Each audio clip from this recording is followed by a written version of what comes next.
एक छोटे से गांव में कुमार सोहन रहता था। वो मिट्टी के बर्तन व खिलौने बनाया करता था और उसे शहर जाकर बेचा करता था। कभी कभी उसके 2-4 खिलौने बिकते तो कभी वो भी नहीं, जैसे तैसे उसका गुजारा चल रहा था। एक दिन उसकी बीबी शीला बोली, सुनो जी, क्यों न शहर जाकर कोई नौकरी ही कर लो। नौकरी करोगे तो महीने के अंत में कुछ धन तो आएगा। बीवी की बात सुन अब सोहन को भी ऐसा ही लगने लगा था, पर उसको मिट्टी के खिलौने बनाने का बहुत शौक था, लेकिन हालात से मजबूर था। बात तो तुम सही कह रही हो, पर कैसे उस हुनर को छोड़ दूं, जिसका नमक हम लोग अब तक खाते आए हैं। मैं जानती हूँ आप बहुत मेहनत और लगन से खिलौने बनाते हो, पर बाजार में बिक्री ना होने से अब हमारा गुजारा नहीं होता। अब तो यह हालत हो गई है कि रसोई में अन्न का एक दाना भी नहीं बचा। ठीक है, मैं कल सुबह ही शहर जाकर कोई न कोई नौकरी तलाश करता हूँ। अगले दिन वो शहर के लिए रवाना हो गया और एक व्यापारी के पास वह नौकरी करने लगा। सोहन वहां नौकरी करता तो जरूर था, पर उसका मन अभी भी अपने चाक और मिट्टी के खिलौनों में ही रहता था। समय बीतता गया। एक दिन शहर में जहां वह काम करता था, उस मालिक के घर पर उसके बेटे निखिल का जन्मदिन था। सब महंगे महंगे तोहफे लेकर आए। सोहन ने सोचा, क्यों ना मैं मिट्टी का खिलौना बनाऊं और बच्चे के लिए लेकर जाऊं, वैसे भी हम गरीबों का तोहफा कौन देखता है। यह सोचकर वह मिट्टी का खिलौना बनाया और बनाकर जन्मदिन पर ले गया। जब दावत खत्म हुई तो निखिल की नजर उस मिट्टी के खिलौने पर पड़ी। उसे वो हाथ में उठा लिया और खुश होकर और भी बच्चों को दिखाने लगा।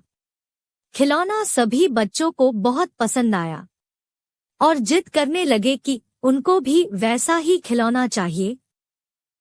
यह सब देख सभी मेहमान एक दूसरे की तरफ देखने लगे और एक ही बात पूछने लगे, अरे वाह, इतना शानदार तोहफा कौन लाया है? इतना महंगा तोहफा ये किसने लाया होगा? ये खिलौना तो शायद आपका नौकर सोहन लाया है।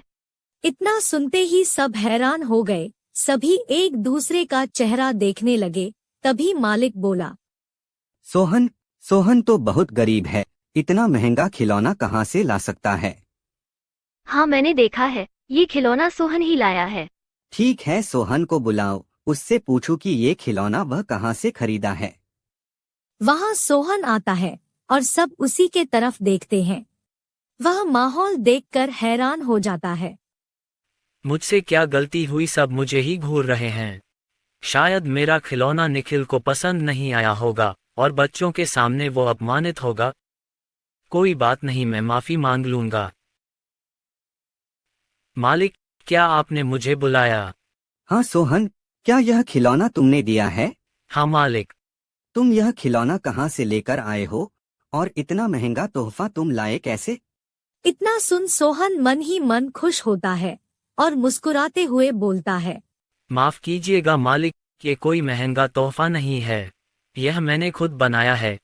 गांव में यही खिलौना बनाकर मैं अपने परिवार का गुजारा करता था, लेकिन इससे अब घर नहीं चलता, इसलिए आपके यहाँ नौकरी करने आया हूँ।